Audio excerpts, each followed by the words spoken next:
The story begins in the province of Beijing and Sham, where a man is lying in the middle of an altar. The people around him ask if he really wants to continue with the ritual, and Emperor Chushu commands them to proceed immediately. This man is known as Muniko Li Su, the person behind all the power of the Empress of the main empire, a secretive figure who monopolizes the territory and authority of the land. He is also known as the worst villain in history for manipulating the empire's politics for his own benefit, and he is, in fact, our protagonist. Through great effort, he managed to transform the insignificant third empress into the reigning empress. However, despite all his successes, there's something he cannot achieve. Looking at a book of combat positions in his room, he remarks how unbelievable it is. Since he is a eunuch, it is obvious that he cannot partake in this kind of combat. Suddenly, someone bursts into the room, calling him an idiot and shouting for the old man. It is the third empress, EUNUCH, who demands to know why he wants to leave this world. She kneels and begs him to stop this mysterious ritual, asking if the union of yin and yang is really so important to him. She wants to know why he can't just be happy with her by his side.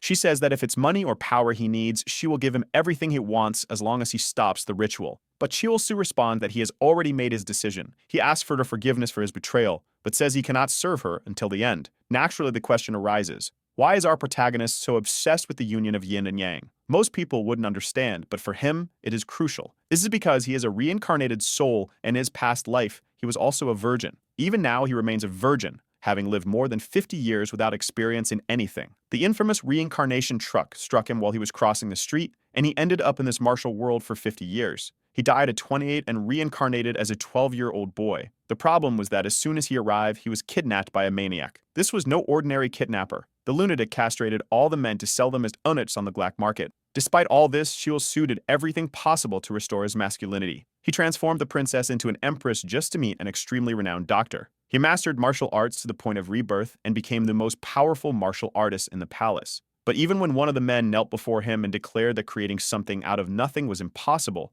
he understood his intentions. The man apologized, explaining that only if he were reborn once more could he recover what he had lost. This made Chiolsu question the purpose of money, power, and martial prowess if he remained a eunuch. These events led him to decide to reincarnate into a new body. He wants to experience a life full of combat and action behind closed doors. Essentially, he's a close combat prodigy, and if he can't enjoy life with the most extraordinary fighters, he won't be satisfied. He orders them to remove the empress, who leaves crying, questioning how he could do this and not wanting to see him die in such an insignificant way. She calls him father because he raised her from childhood. Naturally, having known her since she was so young, he only sees her as a child or a younger sister. The moment she starts crying, he almost changes his mind. However, the decision has already been made, and to him she is family who will have to cope with his loss. A man wearing a turban approaches and warns that the reincarnation technique is an extremely forbidden ritual. Out of every 100 people who attempt it, 99 die, and he asks if Chiolsu really wants to risk it. Chiolsu looks down and thinks that if he must live this way, it's better to die. He then orders the ritual to proceed. In life, he has conquered and enjoyed all that strength can bring. He has also spent all the wealth he could. All he wants now is to be reborn, and for that, he is willing to risk everything.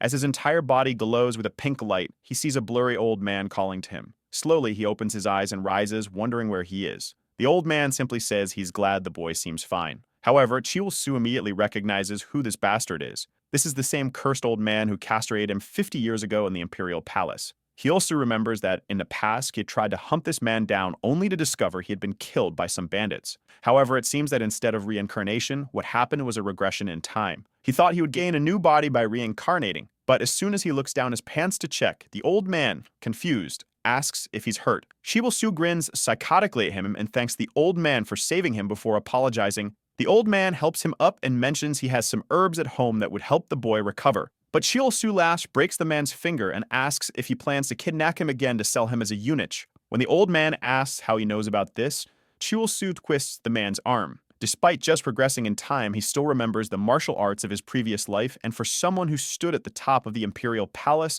defeating an old man is effortless. He puts the old man in a chokehold, saying that in his previous life he was saddened to learn the old man had already been killed. But this time, it would be Chiolsu would end him. After squeezing the life out of him, the man's body drops to the ground. Chiolsu spits on the corpse and reflects that it has been a long journey, but he finally reached this point. In his past life, even with all the power and wealth he amassed, he couldn't enjoy any of it. Now, however, he is a completely different person. Whether reincarnation or regression, from now on, he will live for the pleasures of life, if you catch my drift. And so begins the story of the second eunuch who reclaimed his masculinity. 2 months pass after his revenge against the cursed old man. Kyo-soo walks across a bridge, freezing in the cold. At this moment, he is trying to reach the province of Gamsuk, suffering along the way. But he tells himself that this pain is nothing compared to the life of pleasure he dreams of living. Although he has never experienced it, he knows it's more than just physical contact. If it were only that, he could simply earn money and buy some private combat sessions. However, he refuses to settle for such low-quality experiences. What he wants is to share true love with wonderful women, a connection of emotions and mental intentions. He dreams of the kind of love that leaves both people completely satisfied. Drooling at the thought, he declares this is the perfect thing to pursue.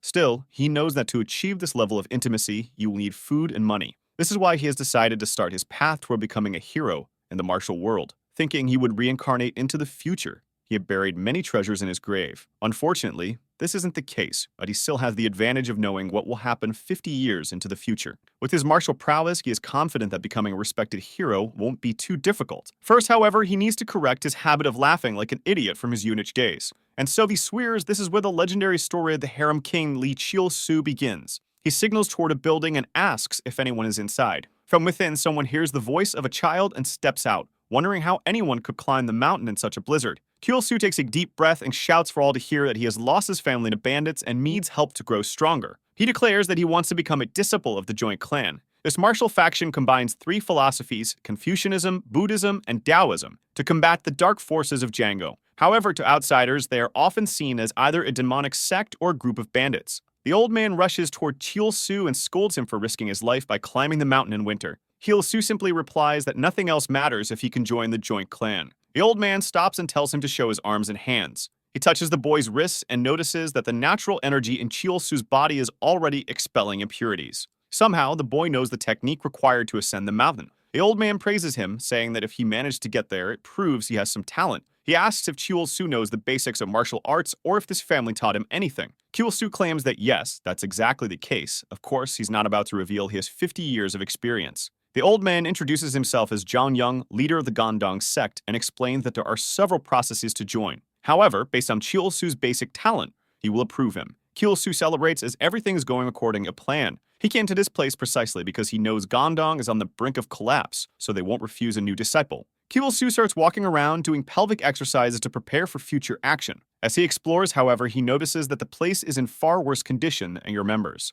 Bears in a single intact building, which is shocking given that he knows this sect will rise to become one of the top 5 in the world within 50 years. Seeing the scale of destruction now makes him doubt that a little. John Young tells him he must meet someone, the master of the sect's disciples. Chil-soo thinks that the more chaotic Gondong is now, the better for him. This way, he can become the prominent swordsman who saves a fallen sect, creating a legendary tale. They stop in front of a temple and John Young calls for someone named Ruya, announcing the arrival of a new disciple, Lee Chil-soo. Chil-soo shields himself from the harsh blizzard. Suddenly, someone rushes out of the building. Chil-soo is startled as the person welcomes him as the new disciple. Chil-soo wonders why this person is so ridiculously handsome. It's not a master as he assumed. It's a boy around his age. He recalls from the manuscripts that this person was supposed to be incredibly ugly, but in person, he's shockingly good-looking. If this continued, his future was at risk. Ruya asks if he's okay, and Chil-soo responds that there's nothing wrong with him. He then extends his hand and tells Huyep to stop being so formal, since they are brothers from now on. Chil-soo is annoyed that this bastard is still so nice, secretly wishing the guy only had 3 centimeters at most. Kuya tells him to hurry up because there are many places he wants to show him. Before Chil-soo can say anything, Kuya pulls him away, but strangely, Chil-soo doesn't want to be touched by him. He pulls his hand back and tells Huyem not to touch him like that. Kuya, or is it Kuya? Chil-soo still isn't sure if this is a man or a woman, and he's a bit confused. Apologizes, saying it's their first time having a disciple and they got a bit too excited. Chil-soo also apologizes, admitting he overreacted while thinking that he can't afford to lose the opportunity to stay in this sect for now. Meanwhile, Hyuria is just observing him. The snowstorm continues to fall, and the old man reflects that winter in this place is finally ending. He hopes Chil-soo gets along with Hyuria. 10 years ago, he accepted this child, who was an orphan at the time. After discovering how talented Hyuria was, he nurtured them up to this day. Now it's clear if Hyuria is actually a boy, or perhaps not. It turns out Hyuria is a woman disguised as a man in the martial world. All the old man hopes is that her disguise isn't revealed to Chil-soo. Later that night, lying in bed, Chil-soo reflects that tomorrow marks the start of his phenomenal journey in this sect. However, up until now, he has been mistreated the entire time, all thanks to that bastard Jin Hui. Earlier in the day, Jin Hui introduced herself, apologizing for the sect's dilapidated state, but expressing a desire to show him the significance of the place. Even after the massacre 50 years ago, the palace of Ryeongshan, where the master still resided, proved that the joint sect wasn't dead. She wanted to share its history with him. Hyeolsu told her he understood but asked her not to get too close because he's a bit shy. She agreed while he wondered why his new friend seemed so downcast. He approached her and said mistakes happen, so there's no need to feel disheartened. He even encouraged her to tell him the story of the sect if she wanted to. Jinhui smiled brightly and Cheol-su felt he had done the right thing. It was easy for him to calm down a kid like this by simply saying what they wanted to hear. What he couldn't understand was why this boy kept clinging to him. Back in his room, Cheol-su writes on the wall, venting that he doesn't want to keep getting hugged by that boy. He's endured 50 years of celibacy and can't bear to see men anymore, especially one who's considered a genius among geniuses, the type who could rebuild an entire sect without breaking a sweat. In his past life, rumors said this person rejected every woman who approached him because he preferred to focus on martial power. Now, however, Cheol-su is certain Jinhui is gay. What he doesn't realize is that Jinhui is actually a woman. He recalls seeing Jinhui in the castle in his past life, thinking he was enjoying himself in some peculiar way. Little did he know, Jinhui was struggling with her disguise. Determined, Cheol-su swears that in this life he will ensure he gets to use what he's always wanted. Strangely, however, the weapon he always dreamed of wielding feels a little down today. He decides it's time to do some exercises to stay in shape. Meanwhile, Jinhui, in her own room, is deep in thought. She wonders why she behaved so rudely toward the new disciple today. She couldn't control her excitement about welcoming someone new to her family. She recalls the moment Cheol-su told her he would gladly listen to the sect's story. The memory heals her as she realizes he cared about her feelings even if he seemed indifferent. She's eager to get closer to him and wonders if this is what it feels like to have a younger brother. At the very least, she hopes to get close enough to share a hug without it being awkward. The next morning, Cheol-su finishes washing a pot. He places it down and notices how decrepit the kitchen is. It looks like it could collapse at any moment. Even though it feels strange to spend his time doing this, he knows he needs to build his reputation here. Making a good impression on the master and the senior disciple is the best way to do that. Of course, while cleaning and gathering vegetables, he doesn't miss the chance to practice his unique exercises. Suddenly, Jinhui appears and asks what he's doing in the kitchen. Caught off guard, he nervously explains that he prepared breakfast on his own. She praises him, impressed by his efficiency, and smiles, while Cheol-su wonders why this bastard is so annoyingly beautiful. He responds that losing his family forced him to mature quickly. Jinhui, visibly moved, reveals that she's also an orphan and admires his maturity. Cheol-su finds it strange that this person keeps apologizing and saying they understand him. Jinhui offers to help him prepare the vegetables. Cheol-su remembers that in the future, this person will have someone by their side who will be renowned as the most beautiful and powerful in the world. Although that's far off, he decides it's best to maintain a good relationship with Jinhui. He thanks her for her help and heads off to wash some vegetables, all the while thinking that he must keep his distance. He is determined to become an extremely powerful martial artist and conquer all the women who will be dazzled by his achievements. Suddenly, the shelf holding the pot collapses. Jinhui turns to Cheol-su and warns him to be careful as the debris is falling toward his head. He instinctively shields his face, but when he looks up, Jinhui is standing too close, asking if he's okay. Cheol-su, flustered, replies that he's fine while wondering what kind of situation he has gotten himself into. Jinhui casually remarks that he's lighter than he looks, leaving Cheol-su blushing as he catches a faint scent of wildflowers. Trying to shake off the moment, he snaps back to reality and feeling a hand on his back and wrist, yells out, asking where his senior brother thinks he's touching. Jinhui hastily explains that it wasn't intentional and pleads with him not to misunderstand. Cheol-su, embarrassed, tells Jinhui to stop blushing because it's making the situation even weirder. Jinhui apologizes again, says she'll leave and tells him to rest, assuming he must be shaken. As she walks away, Cheol-su sees this, thinking this cursed senior might just be trying to kill him indirectly. After all, if Master Jong-young saw this scene, he'd likely grab him by the neck and toss him out. He firmly tells Jinhui not to help with chores anymore, declaring that as the junior, he will handle it himself. Jinhui, visibly uncomfortable, reluctantly agrees but seems a bit disheartened. A moment later, she picks up a small pot and asks if it's okay for her to give just a little help. Cheol-su sighs and gives in for now, saying it's fine. 2 months pass, and Master Jong-young gathers the disciples to ask what they think true martial strength is. Some believe strength comes from external sources requiring the consumption of various elixirs. Others argue that it's internal, achieved through constant body training. Jong-young states that true strength lies in the balance of both external and internal energies. Only a martial artist who connects with both the world and their body can reach their full potential. Jinhui, focused on training, acknowledges the lesson and walks off, telling Cheol-su to train hard as well. Cheol-su smiles mischievously, thinking that even if no one ordered him to, he'd still give it his all. After all, a superior body equals superior vitality for the ultimate combat. As someone who plans to enjoy countless battles, achieving maximum potential is a must. To him, this suffering is nothing but sweet preparation. Sweat drips to the ground, but he feels at peace, knowing his efforts over the past 2 months are finally paying off. It feels like a euphoria gym enthusiasts experience when lifting heavier weights. In his past life, Chul-Soo hated his body. No matter how much he trained, he always maintained a somewhat cute appearance. This was because he had mastered a technique specifically designed for EUNUCH. Before discovering that this technique would permanently halt his body's development, he had even destroyed nations searching for elixirs. The more he reflects on this past, the angrier he becomes. In this life, he vows to ensure everything will be different. He will have a masculine body. Suddenly, Jinhwai approaches. Chul-Soo asks why she's there, and she replies that she's finished for training and came to fetch him. Apparently, time flew by, and Chul-Soo didn't even realize training was over. Frustrated that the days seemed too short, he reluctantly follows her while she observes him silently. That night, high on the mountain, Chul-Soo realizes he's missing something essential for achieving his perfect body. This leads him to train cardiovascular endurance, which he deems crucial for navigating the Garden of Pleasures. However, the sect leader doesn't allow excessive training, fearing it could harm his young body. But Chul-Soo refuses to give up his nightly runs, believing they are key to becoming the king of vitality. Unbeknownst to him, Jinhwai is watching from afar. When he notices her, he stumbles on a rock and goes tumbling down.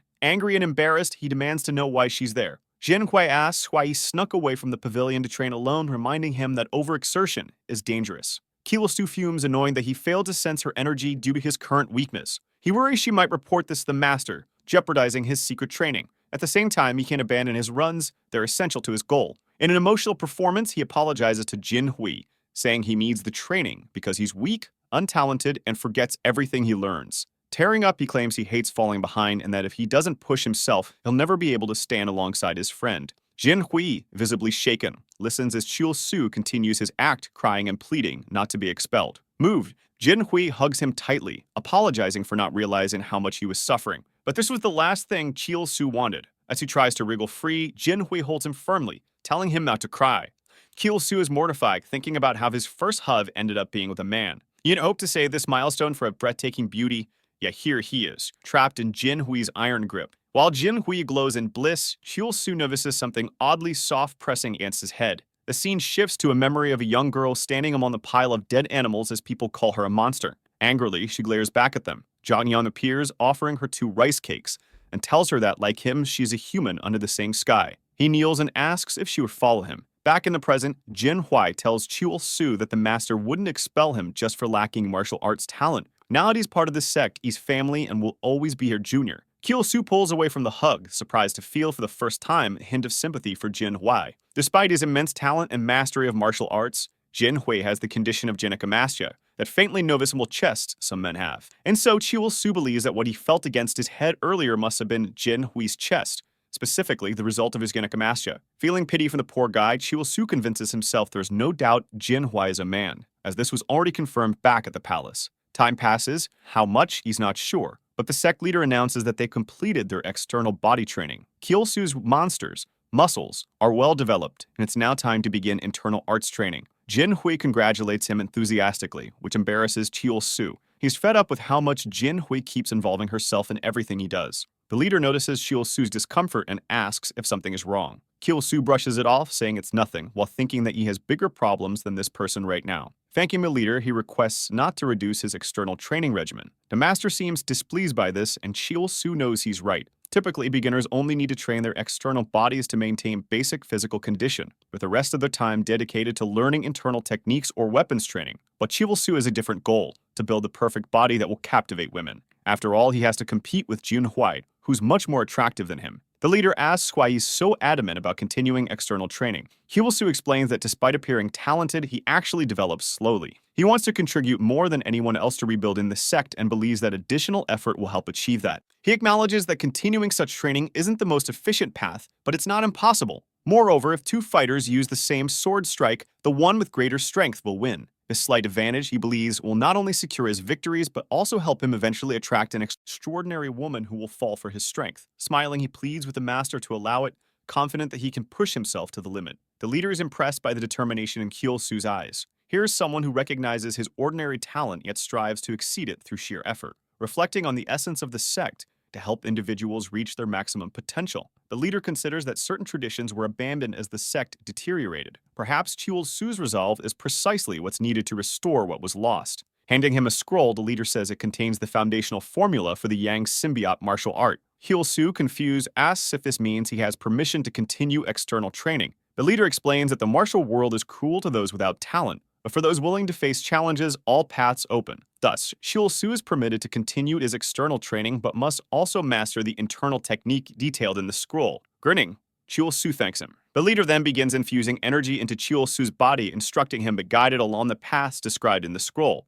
As the warm, gentle energy flows through him, Hyul-soo realizes it's completely different from the cold, sharp energy of the eunuch techniques he mastered in his past life. This is Yang-kai, vital and rejuvenating. The leader, Jung-young, praises him for reaching the realm of internal energy. Hyul-soo pats his chest proudly, knowing he's no longer a eunuch. From this moment on, he truly feels reborn as a master. Jin-hui smiles joyfully, witnessing his progress. Later that night, Jin-hui tells the leader she wants to train externally alongside Hyul-soo. She explains that, as a senior, she wants to lead by example, just as their leader does. The master, impressed by her sense of camaraderie, permits it, saying that even in the worst-case scenario, it will be a valuable learning experience. Looking out the window, the master feels hopeful, seeing these two young disciples earnestly working to rebuild the sect. Perhaps he thinks the long-held dreams of the previous master might finally come true. The next day, Hyul-soo practices his punches, his face flushed as he begins to sense the new yang energy. Still, something about it feels strange and unfamiliar, likely because he had grown accustomed to the eunuch techniques in his past life. Reflecting on this, he recalls the sect emblem the leader showed him, the reversed Teiji symbol. This emblem represents the ancestral techniques of mastering the inverse yin-yang. Hyul-soo resolves to adapt fully to this new energy, believing it is key to achieving both his physical and martial ideals. Mastering a technique of inverse yin-yang allows one to harbor two opposing energies within their body, achieving the peak of life force. This is why other sects often labeled them as practitioners of demonic arts. Using two such forces was unnatural. However, unlike demonic sects, they use their martial arts to eliminate demonic threats. Hyul-soo reminds himself to stay mindful of this distinction and not be deceived by rumors. He is overjoyed to have joined this sect. Eliminating demonic martial sects would surely earn him respect worldwide. Suddenly, a knock comes at the door. A small boy stands there, pleading for help for his grandfather. Tears stream down his face as he implores them, saying if this truly were the most righteous sect in Gansu, they'd surely have someone who could help the man who supported them his whole life. Jin-hui asks what's going on, and Hyul-soo explains that someone's asking for help. The problem is their master isn't around today, leaving them uncertain about what to do.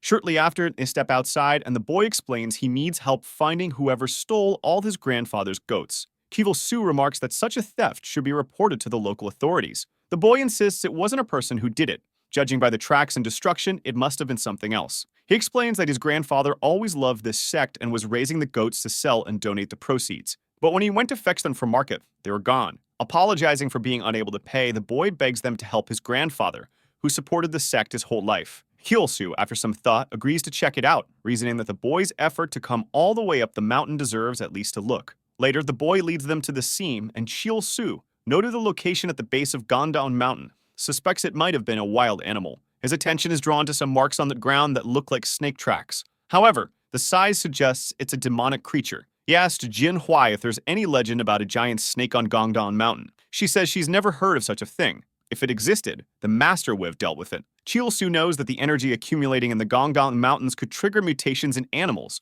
but something this large would have been noticed before, meaning it appeared recently. He also sees this as the perfect chance to absorb a lot of vital energy. Hyul-soo tells Jin-hui they'll handle it. Jin-hui hesitates, saying it's dangerous to act without informing the master. Hyul-soo brushes this off, claiming that causing unnecessary alarm would be unwise and helping the mountain's residents is a virtuous act. Ignoring the boy's plea could fuel the rumors that their sect is demonic. Jin-hui admits this makes sense, and the boy smiles, hopeful to eliminate the creature. Hyul-soo instructs Jin-hui to escort the child back home while they follow the snake's trail. Later, as they run through the mountains, Hyul-soo finds the continuation of the trail. Jumping from branch to branch, Jin-hui again questions whether acting without the master's knowledge is wise. Hyul-soo assures her that helping villagers is harmless, though his real motive is to accumulate vital energy. They pause on a branch as he advises caution, but suddenly, the trail vanishes. Jin-hui warns him to be careful, and when he looks up, the massive snake lunges at him. It strikes him square in the chest, sending him crashing to the ground. Jin-hui screams as Hyul-soo struggles to rise, bloodied and bruised. The narration interjects with a prophecy about a saint from another sect who got lost in Dongdong Mountain and discovered a legendary item, secret techniques abandoned by Dongdong's ancestors and an elixir. For an ordinary beast to become a demonic creature, it must absorb immense spiritual energy. The mutation likely occurred because residual energy at a cultivation spot affected the snake. Gripping his wounds, Chiwol-su realizes that if he survives, he'll not only restore his vitality, but also grow stronger and recover Domdon's lost techniques. Jin Huaig rushes to his side, screaming for her junior as the snake prepares to strike again. She attacks, but her sword is ineffective against its tough scales. As she notices something on the side, the snake's tail slams her, sending her flying. Chiwol-su mentally berates her inexperience, thinking she panicked in a critical moment. Grabbing a branch, she lunges at the snake, stabbing it in the eye and forcing it to retreat momentarily. However, the venom begins to take its toll, and Chiwol-su feels weaker. Jin Hui asks if he's okay, but he insists they must focus. They've fallen into the creature's trap. He asks if she noticed the hardness of its scales, and Jin Hui admits they're impenetrable. They must decapitate the snake in a single attack,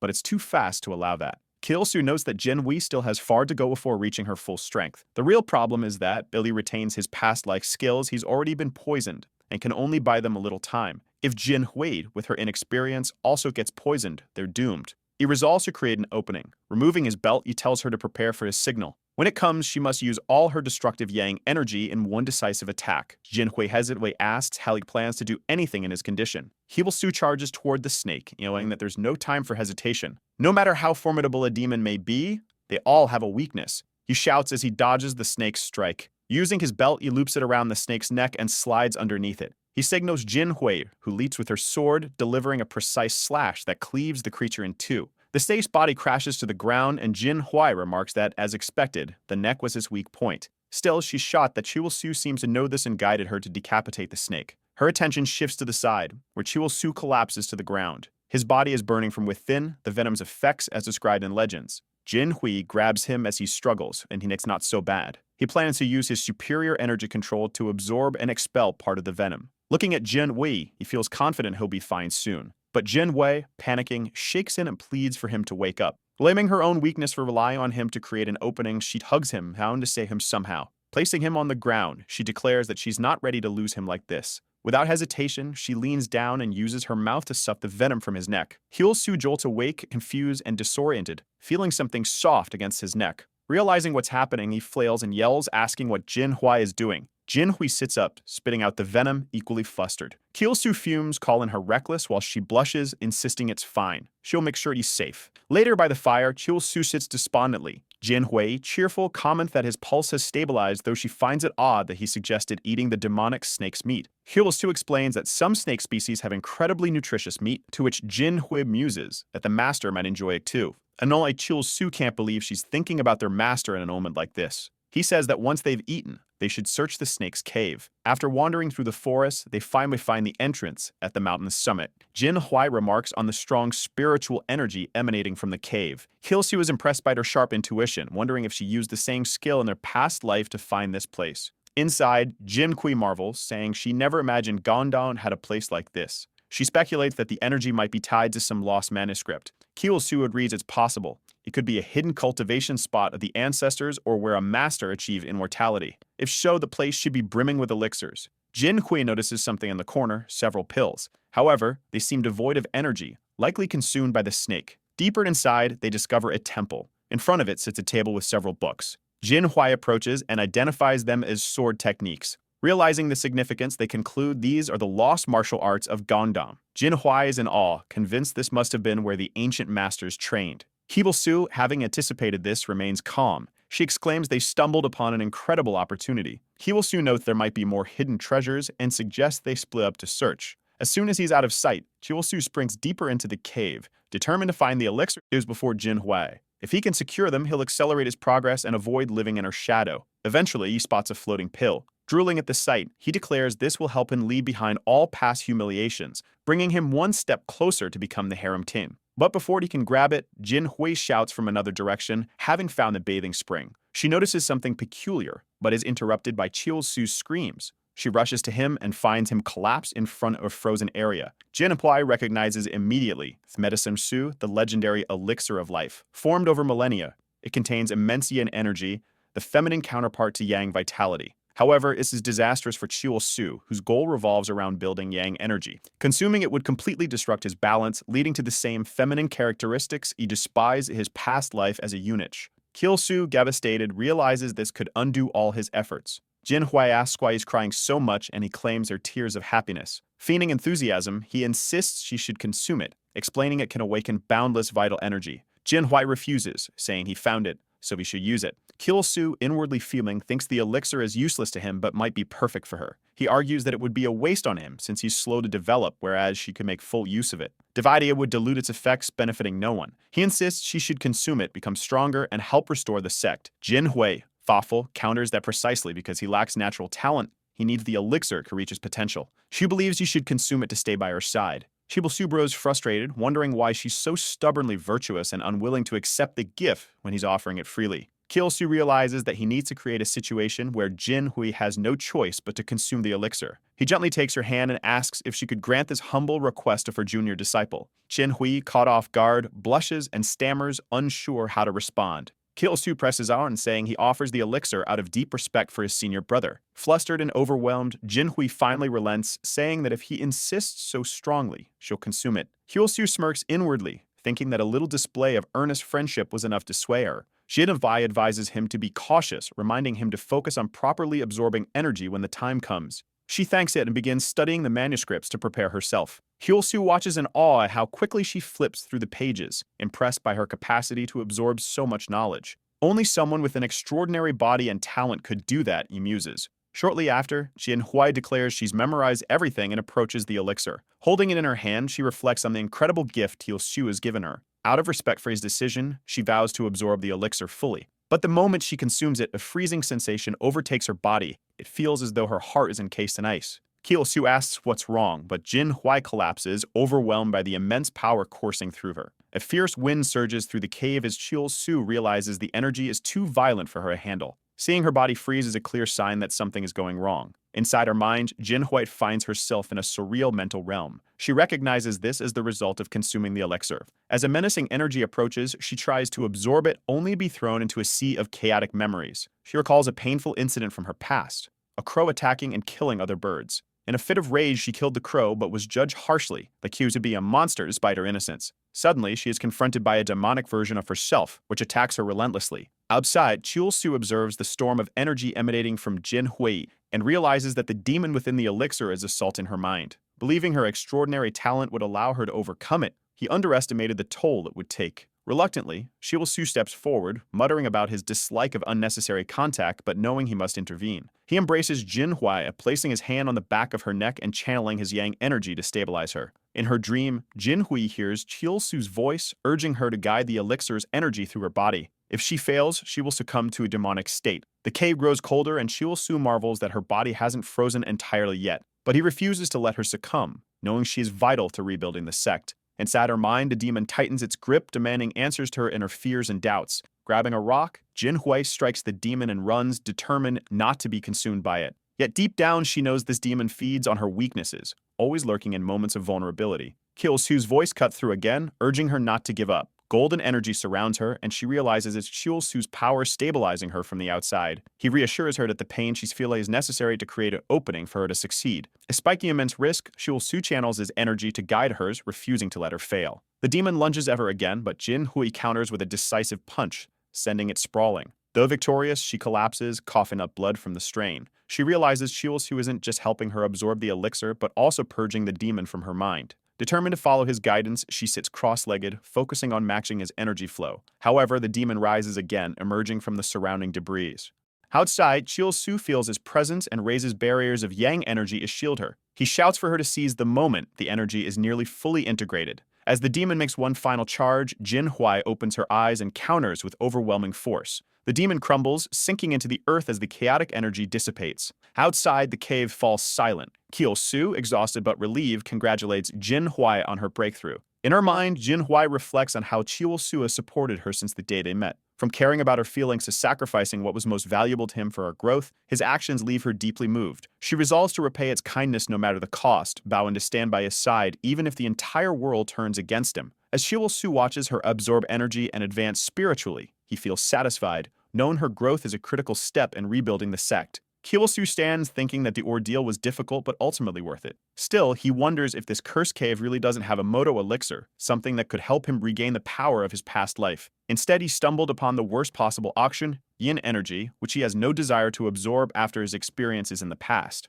While scanning the cave, his eyes catch a small red plant tucked behind a rock. Finally, he sounds something enveloped in yang energy. Though it's not as rare as the pearl-like elixir they found earlier, it's still a valuable discovery. Approaching the plant, Chul-Su is struck by its quality. He eagerly picks it, shoves it into his mouth, and begins cultivating. Rather than using the plant's energy solely to strengthen his internal power, he channels it throughout his body, enhancing his vitality and overall health. This is the perfect moment for him to develop the power of a true man. For the first time in ages, he feels the genuine yang energy coursing through him. Though he hasn't advanced as much as Jin Hui, he's gained a body immune to illness. A short while later, he stands, imagining that Jim Hui might have gone to bathe after their training. Given that this is a sacred place where ancestors practice, there's bound to be at least one bathing area. Nearby, Jin Hui is indeed taking a bath, exclaiming how amazing it feels. Hyul-Su calls out from a distance, asking where she is. Jim Hui panics, telling him not to come any closer. Hyul-Su sits outside, saying he'll wait there. Jin Hui thanks him, thinking to herself that she can't let him see her like this.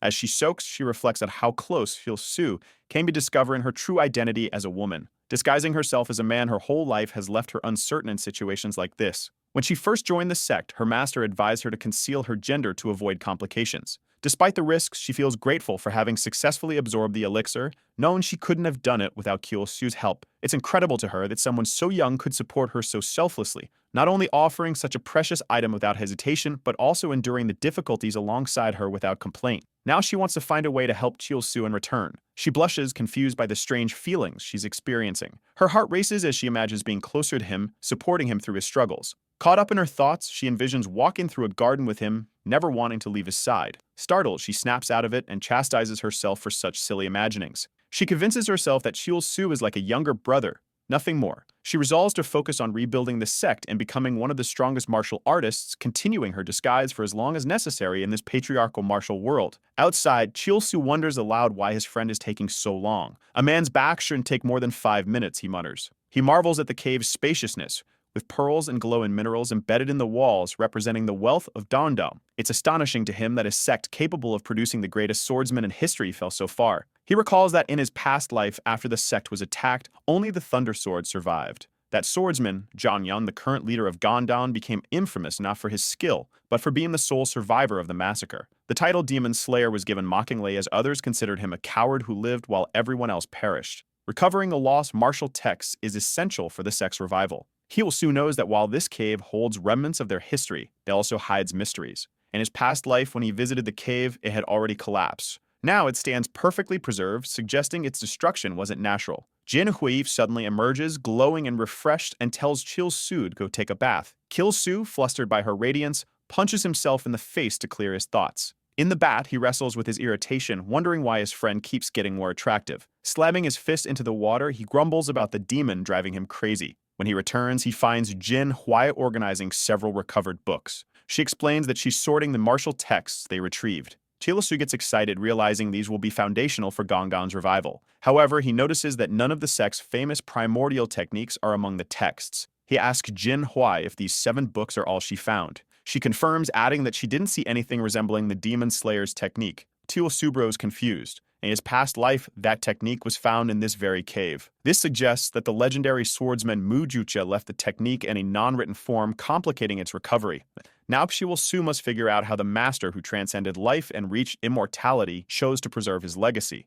Jin Hui suddenly exclaims that she's found something, a series of sword marks on the cave wall. She rushes ahead, urging Hyul-Su to follow, saying he'll understand when they get there. In another part of the cave, they discover a wall covered in deep cuts. Hyul-Su approaches and, upon touching it, senses something unusual. He deduces it's a mechanical structure from 300 years ago, designed to open only when the right amount of force is applied. However, using the wrong energy could cause the entire place to collapse. Jin Hui theorizes that without the correct Demon Slayer technique, the door won't open. Hyul-Su agrees but suggests there may still be a way. He explains that although he doesn't fully understand the technique, the Imperial Palace has long studied martial arts from various sects to maintain control over martial artists. The Demon Slayer technique, being as famous as it is, was certainly among those studied. Hyul-Su is confident that the secret behind the mastery of the sword lies beyond this wall. Walking alongside the sword marks, he studies their patterns. Jin Hui, puzzled, asks what he's doing, but soon notices subtle pats on the floor that seem to guide their movements. Following the pats, Hyul-Su stops before a wall overgrown with plants. Drawing his sword, he slashes at it. revealing markings beneath. He calls Jin Hui over, asking if she can decipher them. The complexity of the markings requires 2 full gaze to interpret. Slowly, they piece together the technique, realizing it starts at one end of the cave and ends at the other. By retracing the sword's movements and using reverse engineering with the tools they recover from Don Dom, they begin to correct each motion. Jin Hui frequently asks if her stance is correct, and Xiu Su, often frustrated, makes adjustments. What annoys him most is the thought that his first lessons in this world should have been for a beautiful, adoring woman, not this infuriating Jin Hui, who seems to overshadow all the experiences he hoped to reserve for his ideal partner. When hunger strikes, they sustain themselves on energy pills, pressing on until they completed their calculations. At last, the day comes to test their efforts. Kyul Su nearly hugs Jin Hui in celebration but stops himself, remembering Jin Hui is a man. Jin Hui prepares herself and asks if all that remains is to use the technique. Kyul Su confirms, noting that only she can perform it. Jin Hui admits she's not confident, reminding him that the master always said the Demon Slayer technique requires a celestial foundation. Kyul Su reassures her, explaining that 300 years have made the structure more vulnerable. He uses his proficiency in energy manipulation to loosen some of the seals, creating an easier path for her to succeed. He tells her the time has come. Jin Hui takes a deep breath, gripping her sword tightly. Kyul Su reflects that where he lacks yin energy, she excels, and where she lacks yang energy, he compensates. Together, they're uniquely suited to this task. Jin Hui leaps into the air, her strike setting a shockwave through the cave. The wall begins to open. Overjoyed, Jin Hui runs to Kyul Su, asking how he knew it would work. Before he can answer, she continues, excitedly saying this means the lost techniques must be inside. Beaming with gratitude, she calls him a genius, but Kyul Su tempers her enthusiasm, reminding her it's too early to celebrate. They still need to discover what the Celestial Sword Lord left behind. Advancing into the darkness, Kyul Su suddenly collapses. When he wakes, he finds himself bound in chains. The ceiling above feels eerily familiar. A man in glasses approaches, asking if this is the child. An older man confirms it, saying the boy is a stray from Heidaun City and will fetch a high price at the palace.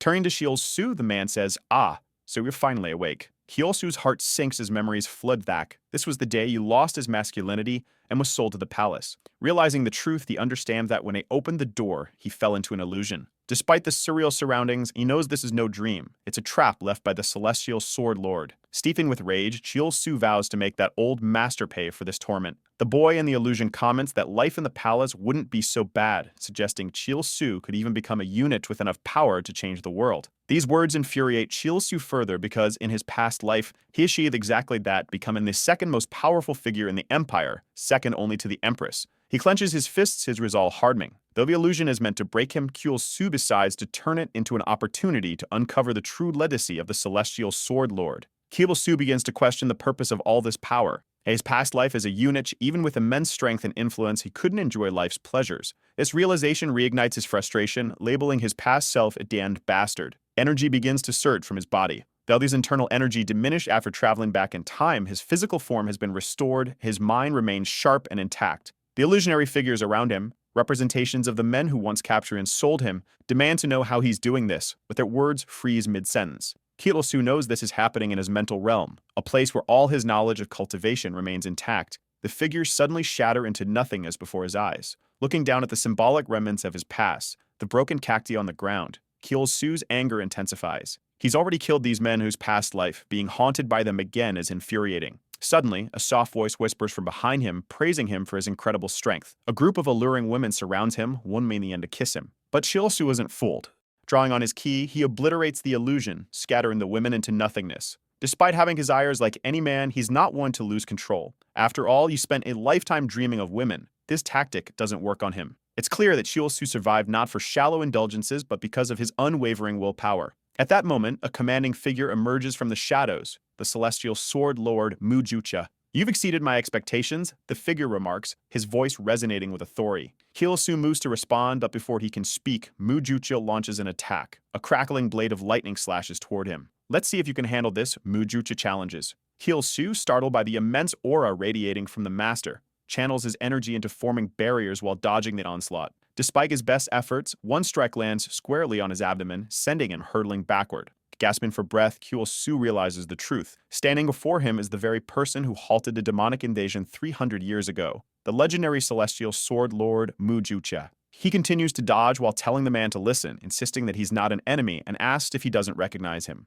Mujucha immediately responds, saying that it seems like he thinks he's an idiot. Even though he could see that the boy had the mindset of an absolute master, he didn't possess the martial power of someone in the first class. Furthermore, the aura of rebellion surrounding his body, making it impossible for him to claim innocence. That's why he's certain the boy is a spy from the blood demon cult. Hyolsu collapses to the ground without responding, and the man launches an attack demanding an explanation. Suddenly, Hyolsu seems to have an idea, bows deeply, and introduces himself as Hyolsu, a disciple of the Gundong sect. He then welcomes the man as his ancestor. At the last second, the attack changes direction and misses him. Out of nowhere, Mujucha starts laughing and says that he truly is a very clever successor. It seems that she will soon use a technique recognized only by members of the Gundong sect. The man congratulates him for thinking of it in such a critical moment. He then introduces himself as the celestial sword master from 300 years ago, and adds that this is the first time he's seen someone walking the path of reversal and immortality. Hyolsu says that reversing time isn't a problem, as he is still a disciple of the Gundong sect.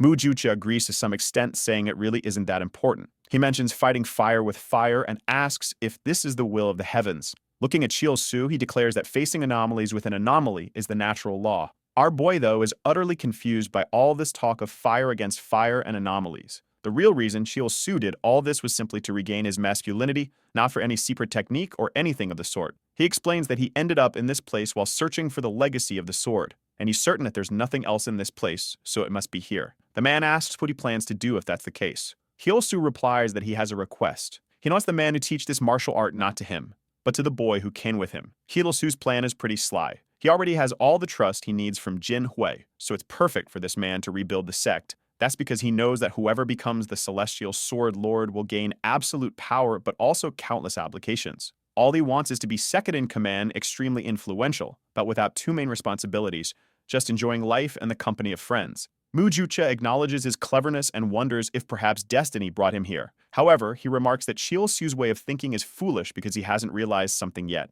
An inevitable disaster is about to strike this place once again. Hyolsu is utterly confused, not understanding what the man is referring to. As far as he knows, the demon blood cult was completely eradicated by this man 300 years ago. However, he's also certain a man wouldn't say such a thing without reason. So he asks if the demon blood cult is really going to return. The man replies that he can't say much because of a heavenly prohibition. Wow, that's news to me. And Hyolsu is standing there, unsure of what to ask next. He knows this blood cult is an extremist faction that was, of course, created by the demon sect. They are bloodthirsty for war and destroy everything in their path whenever they appear. The same cult created a river of blood when they attacked the Dongdaon Mountains, and the Wine dynasty, which lived on the plains at the time, fled because of them. Shortly before the demon cult could conquer the entire region, the celestial lord appeared and defeated them. This victory unified the entire Merem alliance, and with it, a Min dynasty was established. The martial groups were granted royal privileges for their contributions. It was the pact of non-interference. He knows that in the past, the demon cult didn't do anything, so why would it be any different in this era?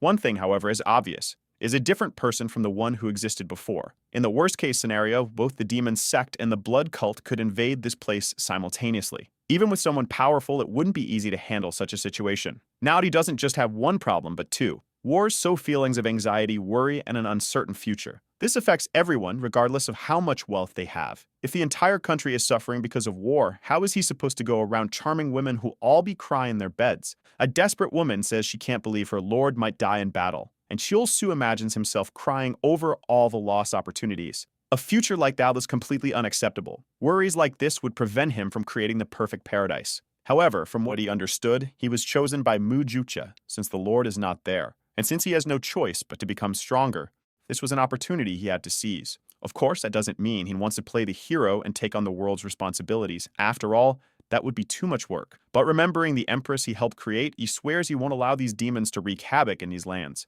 Mujucha then says he seems ready and asks if he wants to learn the teachings of the unified sword. Hyolsu wants to know what he'd need to learn it since he thought having a boy from the Gundong sect was enough. Mujucha then says he knows the boy's thoughts are impure, and asks if he doesn't want to use these techniques to become powerful and indulge in carnal pleasures. Hyolsu pauses for a second and says his intentions are not impure. The union of yin and yang is a natural principle of life. He's not a demon driven by desires, and the celestial master himself saw him break that illusion formation. All he wants is to pursue his desires in the right way. He wants to achieve enlightenment through the harmony between man and woman. To him, women represent pure devotion, love, and desire, and he wants to make all of them as happy as possible. This is completely different from seeing them as mere playthings, which is what a true villain would do. Mujucha is baffled by the boy's philosophy, and wonders what crime a woman would have to commit her life to get involved with someone like him. But Chiewol-su assures him not to worry because he always takes responsibility, otherwise he wouldn't have started this in the first place. Mu-juche is impressed that the boy is truly motivated by this.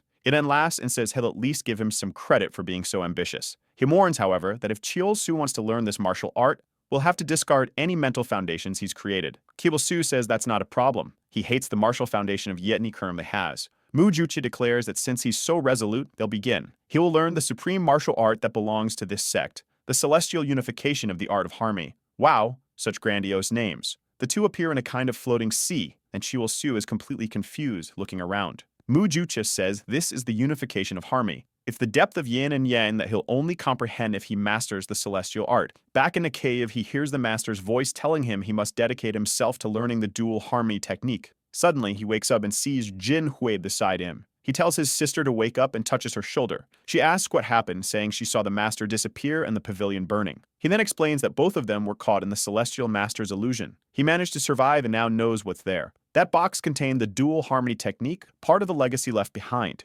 Suddenly, the cave begins to collapse. He runs toward the box and says they must grab it quickly and get out of there. It was the swordsman's power that kept this place intact, and now that he's gone, everything will fall apart. Jin Hui points to a glowing stone on the side, and the two run out. As they leave the cave, Chiewol-su looks to the side and sees Mu-juche's vision. It vanishes just as he reaches the entrance. However, the boy says nothing and just keeps moving forward. Shortly after, it managed to get outside. Jin Hui comments that it's been so long since he's even seen sunlight, and now the cave has completely collapsed, so obviously there's no going back. However, he feels relieved that at least some martial arts techniques were recovered. Chiewol-su says it's time to return to the base because they have a lot to organize. But before that, there's a place he needs to visit. In the city, someone asks a little boy why he's standing there lost in thought. It's his mother, telling him to wake up because his grandfather is already in bad shape. He apologizes and says he's already packed everything. At that moment, the old man comes out of the house and asks if they really have to leave this place. She says yes, considering how poor they are and that all their money was taken. They have nothing left to do here. At the very least, they need to go somewhere they can make a living. It's been a week since the boy visited the Gondang sect, and he wonders if the two are doing well. He's worried that perhaps what he said might have put them in danger, until someone knocks on the wood and asks if anyone's there. Obviously, it's the pair of mischievous boys who've arrived. The mother asks who they are, and our boy introduces himself. Jin Hui explains that her son asked them to find the culprit who destroyed their home and stole from them, and they've returned now that they've resolved the case. The grandfather and the woman are a bit skeptical, but they actually did this. The boy drops the bag on the ground and runs to hug the two of them. Meanwhile, Chiewol-su is complaining that the kid didn't leave an address, so it was hard to find him. However, he explains that they've now avenged the snake that destroyed the place, and he thanks the boy for letting them know because it was thanks to him that they prevented more people from getting hurt. He then reaches into his pocket and says he has something for them. It's a core from inside the snake's body. It should be properly prepared and given to his grandfather. If he can use it fully, his health will improve. The boy thanks them, crying, and the grandfather steps closer. Suddenly, he begins crying as well. A little while later, it seems they're leaving, and with that, they've left the city. The two stood there in silence. Chiewol-su says that sometimes he wishes he were stronger so he could show more gratitude to those who care about Dandong. Chiewol-su takes a look and then starts walking, saying it's time to return. They don't have time to get distracted and me to rebuild that place. His friend agrees, and with that, they head off together. Chiewol-su is excited. With the boy and the snake's help, they've gained the great opportunity. However, it's also placed a huge responsibility on him. He imagines that the Chiewol-su from the past life didn't manage to awaken the divine fusion technique, but when he went there, the cave was already collapsed. This means someone else went to that place and recovered the techniques. And what if that person was a descendant of the Blood Demon sect? Maybe he destroyed the cave to get rid of the technique once and for all and erase Gondong's history. One thing is certain, there's a hostile entity moving right now. Now after all this, he begins to wonder, how are the two of them going to explain all this to their master? As he climbs the stairs, the master appears behind them and asks if it's them. They turn around looking a bit embarrassed, asking how he's doing. Immediately, the leader comes at them and smacks them both upside the head. He demands to know why they disappeared and what they were doing while he was away. Sometime later, it seems everything has been explained, and he asks if it's really true. Jianquei confirms, and our boy says that Luminous Pearl was taken from the cave. Looking through the books, the leader says there's no doubt. It's all genuine. Out of nowhere, the man starts crying emotionally, saying they've recovered techniques that had been lost. It was truly a stroke of luck, maybe even the blessing of the ancestors fallen upon them. Obviously, as much as they deserve credit, it was still an unauthorized adventure. For what they managed to accomplish, they wouldn't be punished. However, they'd better ensure something like this doesn't happen again. The leader then hugs them and says they're welcome back. Later on, they're seen writing some things in the manuals. Jianhui was helping the leader organize everything. The leader commented that the luminous pearl would also be of great help. At least for now, they wouldn't go hungry and wouldn't have enough to sustain themselves. At that, Kyul-soo mentions that it might not be a good idea to reveal to the public that they recover all this. The leader asks if he means they shouldn't sell the pearl, as everyone would know what happened. Kyul-soo says yes. His peace is what matters. Whatever the nature of all this, it symbolizes the demon cult. Additionally, the reincarnation technique he used in his past life was a forbidden magic, something that also belonged to the demon sect. It's probably related to the mark Mu Jutsu saw on him, and he recalls that alongside the Empress, they eradicated the entire demon cult, but he never imagined there were other hidden forces. If even in his past life they didn't know of this existence, it's still dangerous for him now. At this moment, before attracting any attention, they need to become as strong as possible. He then tells the master that rebuilding the sect is only just beginning, and showing the world a treasure without having the power to protect it will only bring disaster. The luminous pearl is an extremely rare material that many people desire. The leader says he understands and agrees that Kyul-soo isn't wrong. He also knows that the Shadow Society has been gaining significant power in the Gansu province. Jianhui seems unfamiliar with it. The leader explains that in the past, it was just a group of bandits, but recently, they've been gaining a lot of influence. He then says that for now, they won't reveal to anyone the existence of all this. He opens the door to the room and tells the two to follow him. He couldn't ignore all they had done, so it was time to go out to eat. They enter the Gangdong Inn. This makes Kyul-soo very excited. He knows the white lonely flower is in this place, and finally he'll be able to meet Su Heron. However, as he walks through the city, all he sees are beggars starving. Kyul-soo wonders if there really will be an inn in a place like this. The leader says he must be surprised at how rundown the area is. He explains that it's all because of the weakness of the Gangdong sect. As they lost relevance, the local businesses also weakened. In the past, this was an extremely bustling place full of wealth and life, but now it's barely surviving. The atmosphere in the streets isn't peaceful at all, especially with the emergence of the Shadow Society. Kyul-soo remembers that even in his past life, many people wanted to conquer the Gansu province. The leader says, however, that there's one good thing amidst all this. The Gangdong Inn, the most important thing in this place, is still operating. Kyul-soo, now drooling, is ecstatic. He says the entire world could collapse as long as this place remains intact. He then tells the master that this place is truly perfect. Nothing carries the name of Gangdong as well as it does. The leader thanks him, relieved to hear that, and tells him to go inside. Inside, the atmosphere is quite calm. Kyul-soo is impressed that despite the empty streets, the inn is quite lively. Suddenly, a man introduces himself to the leader, saying it's been a long time since they've seen each other. His name is Sia Wang, and he's the owner of the inn. He tells the leader to follow him and seats the three of them at a table. Chanyang comments that the place is as good as ever. The man says he's too kind and then asks who the young man is. Kyul-soo introduces himself as the new disciple of the sect. The man congratulates him for all the energy he exudes, saying he'll surely help restore the Gangdong sect. Kyul-soo thanks him as well, but is confused because this man seems overly kind. That's when he starts to notice. Everyone in the bar is staring at him, talking about how Gangdong's martial artists have arrived. It really seemed like he was an inspiring young man, and it was undoubtedly a good day for them to be there. Kyul-soo is completely puzzled. He's not a famous martial artist, so why are they giving him so much attention? Wang tells him not to be so surprised. These are just people and friends who are eagerly awaiting the restoration of the Gangdong sect. This inn currently serves as a meeting point for those opposed to the Shadow Society. That's why everyone here is genuinely rooting for Gangdong's recovery. Suddenly, people seem to be counting some coins. A man runs over and offers them to the leader, asking him to accept the money and use it to restore Gangdong. The leader tells him to be a bit more patient, but soon the two disciples will revive the sect. Kyul-soo is still there, unable to process all this love. At that moment, the leader asks where the man's daughter is. Wang says he sent Heron on a mission, but she'll be back soon. Naturally, this is a name Kyul-soo has been eagerly waiting to hear. The real reason he's so happy to be here. The only daughter of the inn's owner and the most beautiful flower. In his past life, she was also one of the people who led Gangdong's restoration.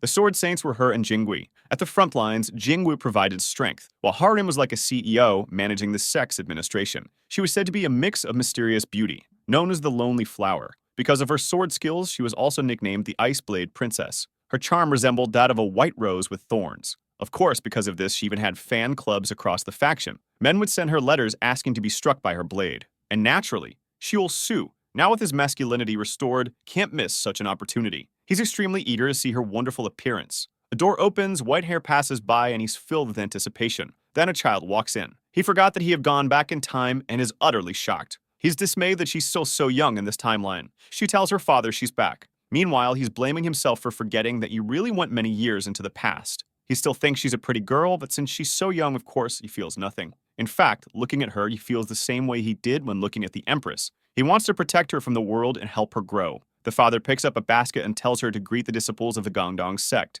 She says hello, and Chul-soo finds her adorable, thinking she's so cute. Even if it's just as an older brother, he can't miss the chance to get closer to her. After all, having a sister nearby would be nice. He introduces himself as Chul-soo, a disciple of the Gangdong sect, but she stares at him. Before he finishes speaking, she walks away. The girl runs to the door and slams it shut. Inside, she wonders how he can smile when he can't protect anyone. The Gangdong sect was useless, and she hated them. She hated them and the entire martial world. As soon as she leaves, of course, her father apologizes. He said his daughter was a bit shy when it came to strangers. Jang Young reassured him, saying it was fine. After all, she was just a child. Hyul-soo, knowing her past, wasn't surprised by her behavior. A fight had broken out between some sects in the area, and her mother ended up dying in the chaos. Even the Gangdong sect couldn't help that day, which led her to resent everyone. However, he felt sad seeing someone so young shutting herself off like that. Sometime later, he thanked them for the meal. At least the food there was excellent, and he finally got a bit of protein after so long. He glanced to the side and saw Heron passing by, who immediately ran off when she noticed him. Out of nowhere, Jin Hui appeared right in front of him, asking if he enjoyed the outing today. He said yes, while wondering why this guy always got so close when speaking. Meanwhile, Jin Hui was glowing, saying he was thrilled that Chul-soo liked it. Our boy continued to be stunned by how handsome this guy was. It's no wonder that, in the past life, Heron was always around him. At this rate, Chul-soo wouldn't even manage to become her big brother, so he had to figure out a way to beat him. He then slammed the table and told the master that they should go out like this more often. This outing made him realize the people's expectations and how everyone supported Gangdong. It inspired him to work harder every day. He wanted to become a true martial artist to be worthy of all this support. When the master said they'd visit once a month, Chul-soo thanked him. Excited, he was determined to make Heron his little sister. He couldn't lose to Jin Hui again. Night fell, and they were back at the sect. Chul-soo said he'd been neglecting what made him an impressive man. He pulled out a small stone tied to a rope and declared it was time to begin hanging exercises. Man, his pants dropped, and I can already imagine what he was planning. This exercise strengthened the male organ and was essential for increasing virility. Now that he was starting the master's martial techniques, his training had to be at peak level in every area. He opened his eyes and the stone began to swing. Man, it seems night turned to day. He was still there, the stone swaying back and forth. A whole year must have passed, no doubt about it. And the guy was laughing to himself, saying he finally become a real man. The fact that he reached this level after a year of training made him a legendary master of virility. He then sat down and said it was time to enjoy this sensation. He began focusing his energy, but suddenly a golden glow started emanating, leaving him confused. Ever since he merged with that technique from the cave and combined it with these peculiar practices, something strange was happening. Every time he activated his key powers, something down below rose. He had no idea how he was going to manage this. At this rate, it wouldn't be long before he was seen as a pervert everywhere he went. Suddenly, Jin Hui appeared, calling for him. Poor Chul-soo was on the floor, crying and wondering why this guy always showed up at the worst times. He opened the door, covering himself, and asked why the senior was there. Jin Hui informed him that today was the day they were heading out, and he was waiting for him. The master had told them to go to Hujian County first, so he should get ready quickly. Chul-soo was relieved that his friend hadn't noticed the situation. However, he recently noticed Jin Hui acting a bit strange. Maybe puberty was hitting the guy. At the inn, Heron poured tea for the two of them. As soon as Chul-soo thanked her, she ran off again. Though she still avoided him, it was much better than the first few times he visited. However, something seemed off. The inn was unusually deserted. Jin Hui noticed it too and mentioned it. Suddenly, Wan Wang greeted them warmly. He introduced himself again, and our boy asked how he was doing. But he quickly realized that something was clearly wrong. Wan Wang simply asked if they wanted their usual order, and Chul-soo confirmed. As he went to fetch it, he suddenly seemed to stumble. Heron screamed for him, and Chul-soo rushed over, asking what had happened. Wan Wang assured them he was fine and told them not to worry. It was just his health, not being in the best shape. Chul-soo then asked what was happening at the inn and why there was no one around. Wan Wang revealed that soon he would have to close the place. It was all because of the Shadow Society villains. They were gaining more and more power and using their influence to extort everyone in the city. A few months ago, they began threatening the inn. They started preventing any merchants from trading with them. Because in the fights outside, no one wanted to come in. They've been trying to hold on for a while, but with no customers, the bills were piling up. He was starting to worry about Heron's safety, so he decided it was time to close. Now Chul-soo understood why Heron joined the Gangdong sect, even though she hated martial artists. It was probably her father's decision, hoping she'd find a place where she'd be protected. Even though the Shadow Society was just a group of bandits, they still had the support of the Black Dragon of Sikwon. Looking at Wan Wang, Chul-soo knew it was nearly impossible for an ordinary person to solve problems with martial artists. But just then, someone knocks sharply on the door. Someone yells his name, and 3 bandits burst in, shouting that today's the day he pays his debts. They demand either the money or the entire inn as collateral. One of them grabs Heron and says that if they won't sell the inn, they'll take her instead. Jin Hui rises to his feet as Heron's father tries to rush to save her. The man holding Heron declares that from now on, she'll work for the Shadow Society to pay off her father's debts.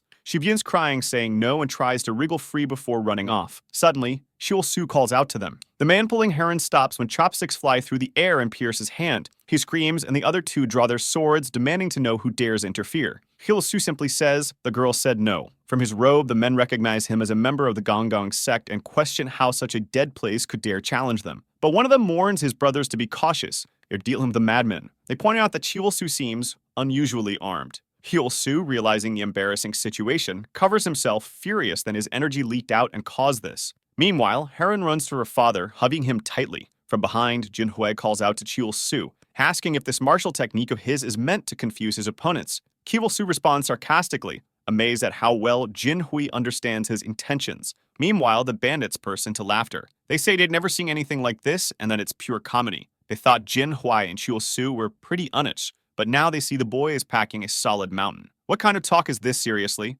One of them points his sword, saying that now that they've messed with their group, they'll have to pay the price in blood. Shiol-Soo crouches down and says, fine, take whatever you want, but if you fail, you'll lose your most precious jewels. The bandit warns him to be careful with his words. Shiol-Soo tells Jin Hui he'll handle this and asks his senior to protect Heron in the meantime. Jin Hui agrees and moves toward Heron and her father. The father, worried, asks if it's really okay to leave the boy alone. Jin Hui reassures him, saying not to worry. Shiol-Soo is much stronger than he seems. At that moment, one of the bandits charges at Shiol-Soo, swinging his sword. Shiol-Soo ducks, picks up a twig, and delivers a precise blow to each bandit's jewels. The third bandit, watching this unfold, starts to panic. Shiol-Soo advances and declares that he'll crack 6 eggs with a single spoon. Blood sprays everywhere. Moments later, a GUM's leader arrives and asks if everyone is okay. Looking down at the broken bandits, he asks what exactly happened here. Shiol-Soo apologizes, saying he caused unnecessary damage while trying to restore order. One Wang speaks up, thanking them. If it weren't for the boys, they would have lost everything today. The leader admits the bandits are getting bolder, trying to rob the inn outright. He declares that they'll finish them off today. But one Wang begs them not to. Everyone knows the Shadow Society has the Black Dragon's support, and he doesn't want Heron to continue suffering from such tragedies. The leader agrees, saying that if it's up to the Gonggong sect, Heron will be well cared for. Shiol-Soo steps forward and tells the leader to wait. At this rate, Heron would join the sect as a disciple, just like in his past life. But he didn't think it was the best choice to force a child so young to go against her own heart. The better path would be to give her the freedom to choose her own destiny without enduring so much pain. He tells the leader that what is seen cannot be ignored. If he turned a blind eye to the problems of someone so close, the Gonggong sect would never recover. The leader considers his words and agrees. It would be wrong to ignore the altruistic actions of a disciple. However, he asks what Shiol-Soo's plan is for dealing with the Black Dragon. Shiol-Soo says he'll send a letter challenging the Black Dragon in the name of the Gonggong sect. The leader, confused, asks if they'll really accept such a challenge. Shiol-Soo says they'll make an offer so tempting that they won't be able to refuse. The scene shifts to the Black Dragon sect. The challenge bypassed the Shadow Society entirely and went straight to them. One of the members scoffs, saying these Gonggong fools don't know their place. The challenge is for a consecutive 2 versus 3 fight. If Gonggong loses, they'll close their gates for 50 years. If a Black Dragon loses, they'll abandon the region. The Black Dragon sect leader remarks that the terms are too advantageous. It's clearly a trap. But he's confident because they have Wei Soryong, the deaf Black Dragon. As he contemplates, someone interrupts, saying there's no need to worry. A stunning woman strides in, declaring that she'll handle this personally. Her name is Yu Yeryong. What a name. Help us out, girl. Yu Yeryong, known as the Tiger of the Blade, declares that she will handle the matter personally due to the rumors spreading about the Shadow Society. She had heard that one of the Gonggong disciples was boasting about turning 3 Shadow Society members into units without even drawing a blade. All he needed was a spoon. Naturally, the one spreading this rumor was none other than Shiol-Soo himself, who had told the story to anyone willing to listen. People were impressed, never imagining a young master could humiliate their members so thoroughly. Shiol-Soo kept saying it was clear the Shadow Society was weak, so the Black Dragon must be even worse. During a meeting, someone apologized to Miss Yeo, admitting their mistake. She placed a reassuring hand on his shoulder, telling him not to worry, she would handle it personally. She then asked if the boy spreading the rumor was named Lee Shiol-Soo. Meanwhile, Shiol-Soo had earned quite a bit of money from his storytelling. Many now recognize him as the righteous hero who dealt with the Shadow Society. He was already imagining the incomparable beauties who would fall for his tale. However, it was Miss Yu who was coming for him, muttering that the boy was underestimating their sect. Blissfully unaware, Shiol-Soo was shadowboxing, declaring that nothing captured a woman's heart more than a man fighting for justice. He was already picturing women in his mind, swooning over him and calling him a wonderful hero. As his energy surged, he had to cover himself again. This problem just wouldn't go away. But this time, he knew he had to be more cautious. Dealing with these people wouldn't be so easy. Even though he invited these bastards to a fair duel, he had to stay sharp because they were villains.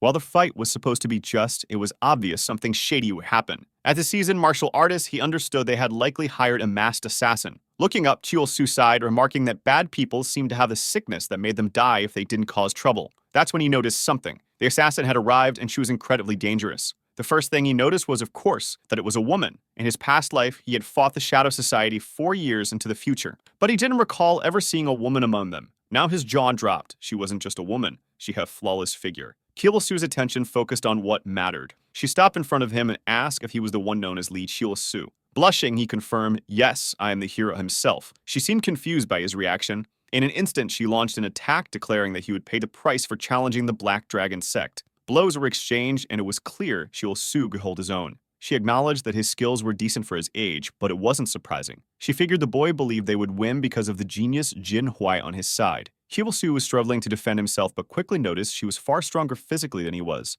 He tried to counter, but she leaped into the air with unmatched grace. In a second, she was back on the ground, moving as lightly as a feather. Her movements were far too refined for someone from an ordinary sect. So who was she? Aryong smirked and teased that he liked to scurry like a low mouse. When she shifted her stance, he recognized the technique immediately. He asked if she wasn't Senior Yeoyam, the Blade of the Tiger. She smiled, confirming his guess. This left Chiol-Su worried. What was such a woman doing here? Yeoyam was infamous not only for the burn on her face, but also for her cruel wagers with men. Out of nowhere, she would remove her veil and ask a man if she was beautiful. Lying on the ground, battered, he answered truthfully, saying she was extraordinarily beautiful. She would then smile and call him a liar. If the man couldn't sincerely convince her that he found her beautiful, she would turn him into a eunuch. No man ever passed this test. Of all the problems Chiol-Su could face, this was by far the worst. She approached him and said that since he recognized her, he must know about the test. Bravely, he admitted he was aware of it while internally panicking, trying to figure out how to survive this crisis. She removed her veil and commanded him to tell her how beautiful she was in his eyes. Chiol-Su thought carefully. He knew he couldn't say something ordinary. He needed to speak words that would move her heart. He was convinced that with a woman like her, only sincerity would work. And if there was one thing that proved a man's sincerity, it was this. The fool activated his energy, letting it flare, and declared that she was truly magnificent. Naturally, the woman was startled and demanded to know what kind of madness he was pulling. Chiol-Su explained that he was being sincere after all, she had asked. He praised her eyes as being remarkably clear, her hair soft and silky, and her figure so exquisite it challenged the moon and the flowers. That's why he, Lee Chiol-Su, was declaring in the name of the Gongdong sect that she was stunning. Yeoyang was utterly stunned. She was 60 years old, something Chiol-Su didn't know, and had challenged countless men. But never before had she encountered such genuine sincerity. Seeing him blowing, she was now unsure how to dismiss this as a lie. Chiol-Su was thrilled that his gamble had worked. He was convinced there had to be a deeper reason behind Yu Yeoyang's infamous bet. Although everyone recognized her as an eccentric martial artist, this persona was merely a disguise. In truth, she was Jiuk-Seol,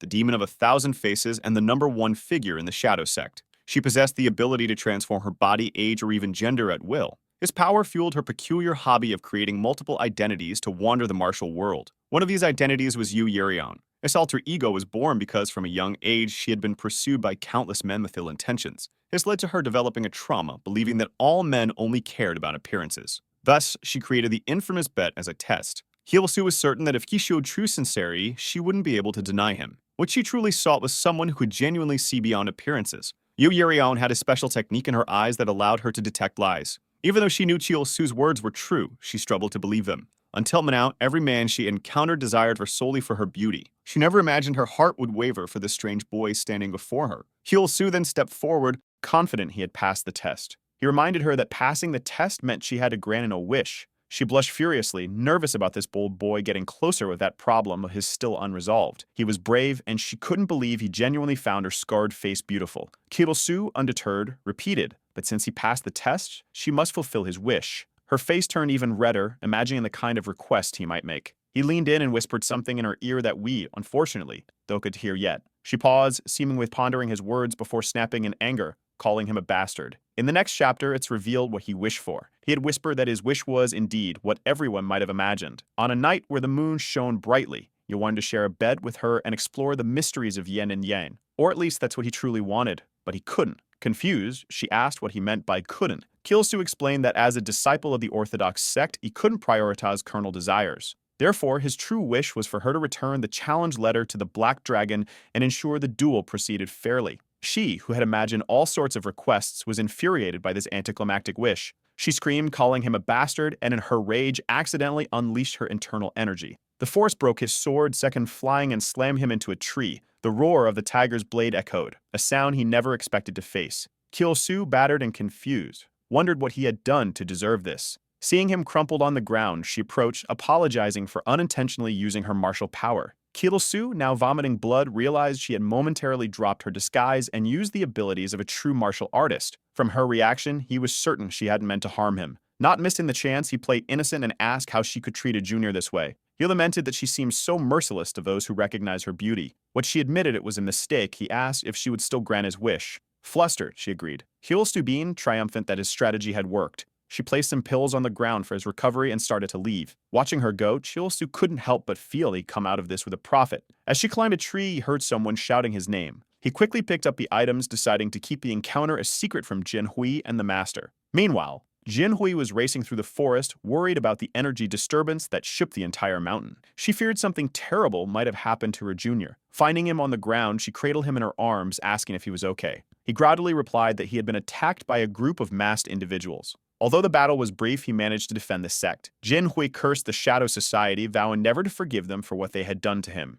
Hyul-soo thought to himself that all the pieces were now in place. With Jin-hui's rage now fueled, he was certain his senior would give everything in the upcoming duel. Jin-hui continued to hold him, assuring him that he would give his best to protect him. Night fell, and a new day began. After a night of rest and some of the pills, Hyul-soo had recovered significantly. Yeonjong and Jin-hui asked how he was feeling. Fading weakness, he claimed that after circulating his energy, he was starting to feel much better. The master, noticing his enthusiasm, asked what he'd like to eat as he still needed more nutrients. This piqued Hyul-soo's interest as they seemed to only eat plants in the set. Jin-hui leaned closer, saying she'd fetch whatever he wanted. Hyul-soo mentioned he'd love some braised pork belly. Though he'd also craved oysters, he knew they were far too expensive. Standing up, he told Jin-hui not to worry. She managed to get it. Now dashing through the forest, Jin-hui blamed herself for everything. She resolved to be more helpful and to ensure she could protect her junior in the future. The problem is that every time Jin-hui gets too close, her heart races. She feels as if she's being drawn to embrace her role as a woman, which leaves her flustered. That's why, every time she sees him, she tries to run away. However, it was this very weakness that led to him getting hurt. She knew she needed to be more resolute and live solely as a martial artist, nothing more. She had to strengthen her heart to help the people of the sect. Sitting at the table, Wang Wang had already heard everything that happened. Feeling a bit embarrassed, Jin-hui shyly asked if she could request some pork. He smiled and reassured her, saying not to worry. After all, she will soothe at her because of them. Of course, it wouldn't be ungrateful, and with that, she expressed her gratitude.